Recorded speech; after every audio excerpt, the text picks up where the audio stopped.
안녕하세요 여러분, 친아미그 약사입니다.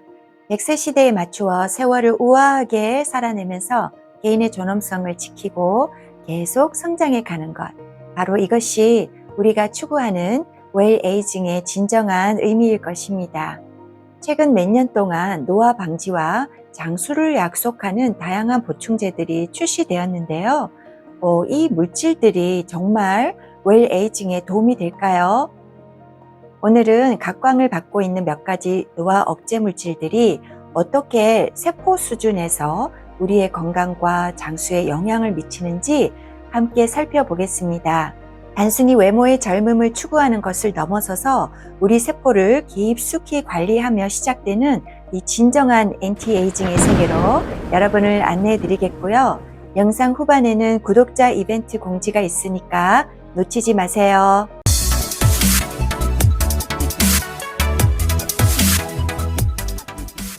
장수와 관련된 유전자, 이 시루틴1에 대한 이해는 엔티에이징 관리에서 중요한 부분입니다.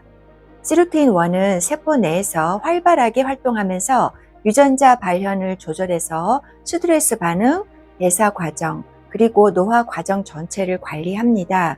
이 과정에 있어서 필수적인 NAD+는 시루틴1의 활동을 가능하게 하는 연료라고 볼 수 있는데요.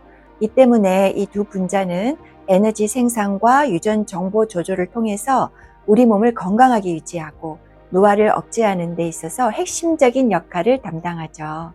나이가 들면서 NAD+ 수치가 자연스럽게 감소하는데 이는 시루틴1의 활동을 감소시키는 것으로 이어지고 결국 우리가 늙어가는 원인 중에 하나가 됩니다. 나이가 들면 NAD+ 수치가 떨어지는 이유가 뭘까요? 한마디로 체내 NAD+ 생성 속도가 NAD+ 소모량을 따라잡지 못하기 때문인 것으로 알려져 있습니다. 간단한 예를 몇 가지 들자면 첫째가 DNA가 손상된다는 것입니다. 나이가 들면서 이 세포의 DNA 손상이 점점 누적이 되는데 고장난 DNA 수리의 NAD+ 소모량이 계속 늘기 때문에 NAD 전체 수치가 감소할 수밖에 없습니다. 두 번째는 나이가 들수록 신체 대사 속도가 점점 느려지죠. 따라서 NAD+ 재생산량도 점차 줄어들 수밖에 없어요. 세 번째는 나이가 들면 이 인플라메이징이라고 하는 염증 노화가 진행이 되는데 이 염증 과정에서 NAD+를 소모하는 효소들이 더 많이 활성화됩니다. 즉, 이 증가되는 염증 반응 때문에 NAD+ 수치가 계속 감소할 수밖에 없어요. 따라서 NAD 레벨을 다시 채워주는 NAD+ 전구체와 시루틴1을 활성화시키는 물질을 같이 섭취하면 세포 노화를 억제하는 출발점이라고 전제해 볼 수가 있겠습니다. 최근 연구 결과 NAD를 만들어주는 NMN과 시루틴을 활성화시키는 물질, 이 레스베라트롤을 결합한 섭취가 효과적인 항노화 관리 방법으로 주목을 받고 있습니다. 여기서 잠깐 레스베라트롤 논란에 대한 업데이트를 하겠습니다. 레스베라트롤이 시루틴1을 활성화시켰다는 노화 연구 권위자 데이비드 싱클레어 박사의 연구 논문이 엉터리라는 반박이 있었는데요. 여기에 관한 영상을 예전에 제작한 적도 있었습니다.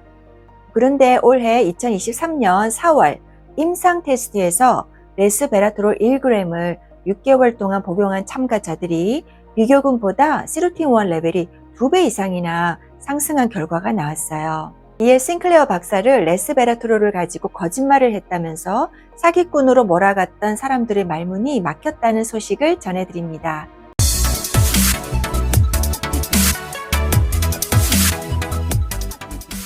목욕 후 느껴지는 상쾌함을 우리 몸의 미세한 단위, 이 세포에도 적용해보면 어떨까요?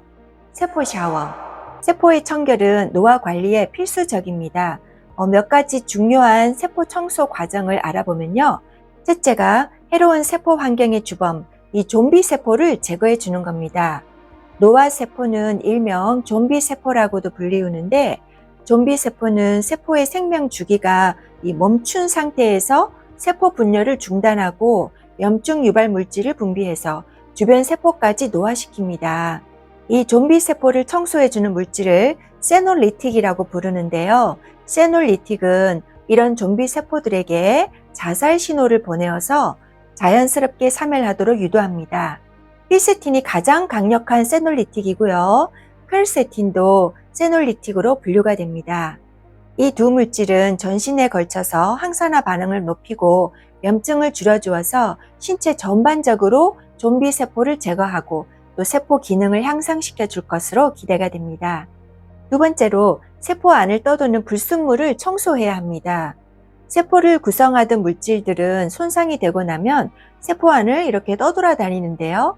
세포 내부가 액체로 이루어져 있으니까 이것을 바다로 비유하자면 이 찌꺼기들은 해양 쓰레기와 같습니다. 자가 포식이란 세포의 자정작용을 담당하는 생명유지 메커니즘인데요. 세포 내 불순물들은 세포의 원활한 기능을 방해하는 큰 분자들로서 바로 이런 자가 포식 과정을 통해서 분해가 되고 재활용됩니다. 자가 포식 과정을 거친 후 새로운 세포로 재생이 되어서 기능이 최적화되면 이것은 바로 우리의 수명 연장으로 이어질 수가 있는 거죠. 스퍼미딘은 이 자가 포식에 관여하는 단백질을 활성화시켜서 자가 포식을 촉진합니다. 이 같은 자가 포식 유도 작용을 통해서 스퍼미딘은 세포 노화를 억제하고 DNA의 안정성을 유지하는 데 도움을 줄 수가 있습니다.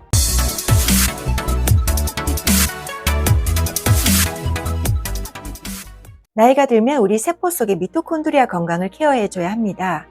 아니, 눈에 보이지도 않는 미토콘드리아 상태를 어떻게 알면서 돌보냐고요? 나이가 들수록 미토콘드리아는 그 기능이 약해집니다.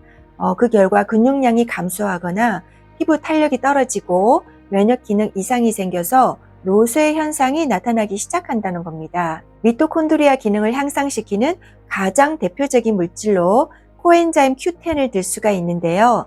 코엔자임 Q10은 NMN과 함께 섭취할 때 미토콘드리아 건강에 더 이렇게 보완적인 효능을 보여준 연구 결과들이 있습니다. 코엔자임 Q10이 미토콘드리아 전자 수송 체인의 필수 물질이라면 NMN은 미토콘드리아 DNA 복제에 중요한 역할을 하기 때문이죠.